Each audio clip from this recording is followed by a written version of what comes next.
Bali guys, kumuha ako ng ng Certificate of Indigency para doon sa hihingi naming financial assistance para doon sa asawa ko. Isa kasi yun sa sa requirements para mabigyan kami ng financial assistance. Tapos pag nakakuha na ako noon, kukuha rin ako ng social case study.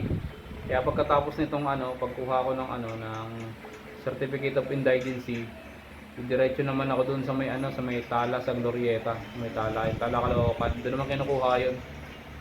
Ayun, isa rin yun sa requirements para makahingi tayo ng financial assistance.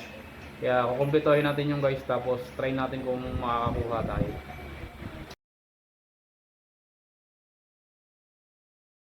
A few moments later. Ito guys, nakakuha na tayo ng Certificate of Indigency. Tapos nito, doon naman tayo pupunta sa may Tala Caloocan.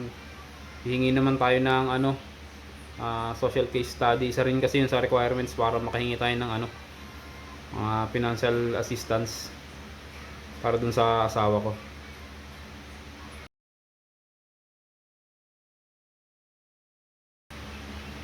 Guys, ito na yung social case study na nakuha na ako dun sa sa may Tala Caloocan. Ayun, konti na lang yung requirements, tapos papasa na natin to dun sa sabi kasi dun sa daw to sa may Malacanang daw dadalhin to pag nakompleto ng lahat ng requirements. Medyo nagutom ako sa paglalakad ng indigency nung para dun sa asawa ko sa financial assistance niya. Kahit muna tayong lomi dito. Dito walang tao ngayon sarap yung lomi lala dito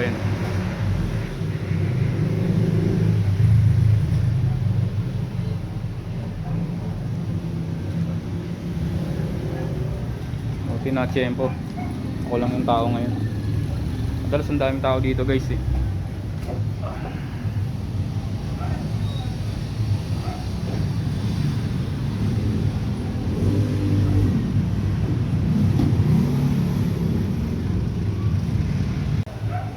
Naisama ko na to dati guys sa sa dating vlog ko, yung lugar na to. Tiyempo talaga, walang tao ngayon Tapos ang daming tao lagi dito kumakain. Ben's Lomi House.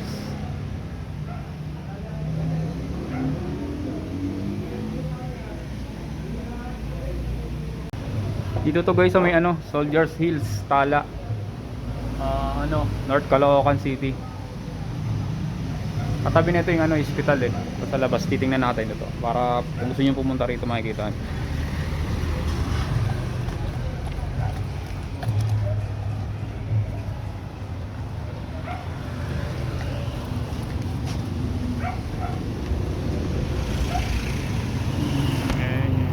Ayan yung Good Shepherd na hospital. Ayan yung katabi nitong Ben's Lomi House. Ayan.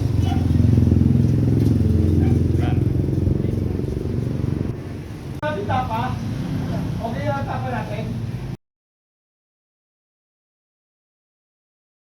Oh my God! Wow!